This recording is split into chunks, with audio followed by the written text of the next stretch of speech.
Hi friends, welcome back. അപ്പോൾ ഇന്ന് ഞാൻ വന്നിരിക്കുന്നത് എല്ലാവർക്കും ഇഷ്ടമുള്ള കടല മിഠായിന്റെ റെസിപ്പി ആയിട്ടാണ് ട്ടോ. വളരെ പെട്ടെന്ന് തന്നെ നമുക്ക് വീട്ടിൽ തന്നെ കടല മിഠായി ഉണ്ടാക്കി എടുക്കാം. കടയിൽ നിന്നൊന്നും വാങ്ങിക്കേണ്ട ആവശ്യമില്ല. അപ്പോൾ നമുക്ക് എങ്ങനെയാണ് ഇത് തയ്യാറാക്കുക എന്നുള്ളതൊന്ന് കണ്ടു നോക്കാം. അപ്പോൾ കടല മിഠായി തയ്യാറാക്കാൻ വേണ്ടിയിട്ട് നമുക്ക് ആകെ വേണ്ടത് 2 ഇൻഗ്രീഡിയൻസ് ആണ്. അപ്പോൾ ആദ്യം തന്നെ വേണ്ടത് നിലക്കടലയാണ്. അപ്പോൾ ഞാനിവിടെ നിലക്കടല വറുത്ത് വെച്ചിട്ടുണ്ട് കേട്ടോ. അപ്പോൾ നിലക്കടല വറുക്കാൻ മണൽ ഉപയോഗിക്കാം. ചട്ടിയിലിട്ടൊക്കെ വറുക്കുകയാണെന്നുണ്ടെങ്കിൽ മണൽ ഉപയോഗിക്കാം, അല്ലെങ്കിൽ ഉപ്പൊക്കെ ഇട്ടിട്ട് വറുത്തെടുക്കുന്നതൊക്കെ കണ്ടിട്ടുണ്ട്. അപ്പോൾ ഞാനിവിടെ വറുത്തെടുത്തിട്ടുള്ളത് മൈക്രോവേവ് ഓവനിൽ വെച്ചിട്ടാണ്. മൈക്രോവേവ് ഓവനിൽ വെച്ച് വറുത്തെടുക്കുകയാണെങ്കിൽ നമുക്ക് 10 മിനിറ്റ് കൊണ്ട് തന്നെ കടല വറുത്തെടുക്കാം. അപ്പോൾ ഓവനിൽ വെച്ച് കടല വറക്കുന്നതിൻ്റെ വീഡിയോ ഞാൻ മുന്നേ ചെയ്തിട്ടുണ്ട് കേട്ടോ. അപ്പോൾ അതിൻ്റെ ലിങ്ക് ഞാൻ ഡിസ്ക്രിപ്ഷൻ ബോക്സിൽ കൊടുക്കാം.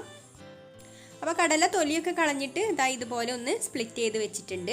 ഇതിപ്പോൾ 1 കപ്പ് അളവാണ് കേട്ടോ ഉള്ളത്, 1 കപ്പ് നിറയെ ഉണ്ട്.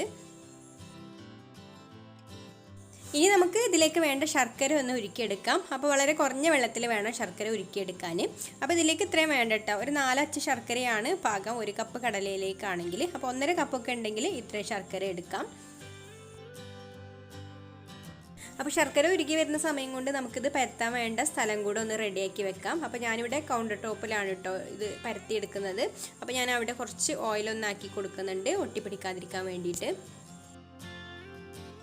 ഇപ്പോൾ ശർക്കര ഇവിടെ നന്നായിട്ട് ഉരുകി വന്നിട്ടുണ്ട്. ഇനി നമുക്ക് മറ്റൊരു പാത്രം അടുപ്പത്ത് വെച്ചിട്ട് ഇത് അരിച്ചിട്ട് അതിലേക്ക് ഒഴിച്ചു കൊടുക്കാം.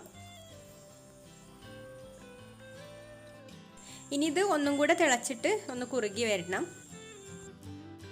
അപ്പോൾ ഇതിൻ്റെ പാകം എന്ന് പറയുന്നത് നമ്മൾ കുറച്ച് വെള്ളത്തിലേക്ക് ഉറ്റിച്ച് കൊടുത്താൽ മതി. ഇതുപോലൊരു സ്റ്റീലിൻ്റെ പാത്രത്തിൽ അല്പം വെള്ളം എടുത്തിട്ട് അതിലേക്ക് നമുക്ക് ഇതുപോലെ കുറേശ്ശെ ഉറ്റിച്ച് കൊടുക്കാം.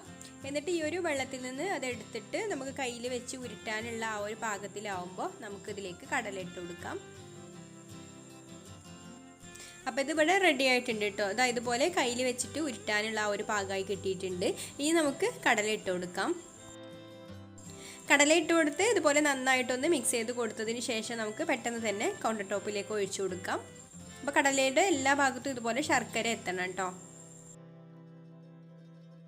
ഇനി നമ്മൾ നേരത്തെ ഓയിൽ ഗ്രീസ് ചെയ്ത് ആ കൗണ്ടർ ടോപ്പിൻ്റെ സ്ഥലത്തേക്ക് ഇട്ടതിന് ശേഷം പെട്ടെന്ന് തന്നെ പരത്തി കൊടുക്കണം, അല്ലെങ്കിൽ പെട്ടെന്ന് സെറ്റായി പോവും. അപ്പോൾ സെറ്റായി കഴിഞ്ഞാൽ പിന്നെ നമുക്ക് പരത്താൻ കഴിയില്ല.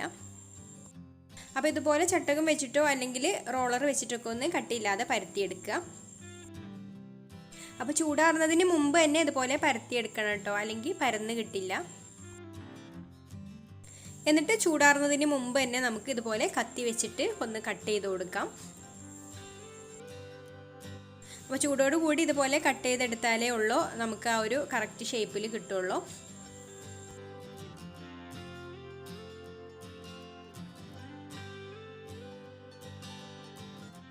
ഇപ്പോൾ തന്നെ ഇത് സെറ്റായി തുടങ്ങിയിട്ടുണ്ട്. അപ്പോൾ നന്നായിട്ട് ചൂടാറുന്നതിന് മുമ്പ് തന്നെ ഞാൻ എല്ലാതും ഇതുപോലെ കട്ട് ചെയ്ത് വെക്കുകയാണ്. എന്നാൽ നമുക്ക് പെട്ടെന്ന് തന്നെ ചൂടാറി കഴിഞ്ഞാൽ വേർപ്പെടുത്തിയെടുക്കാം.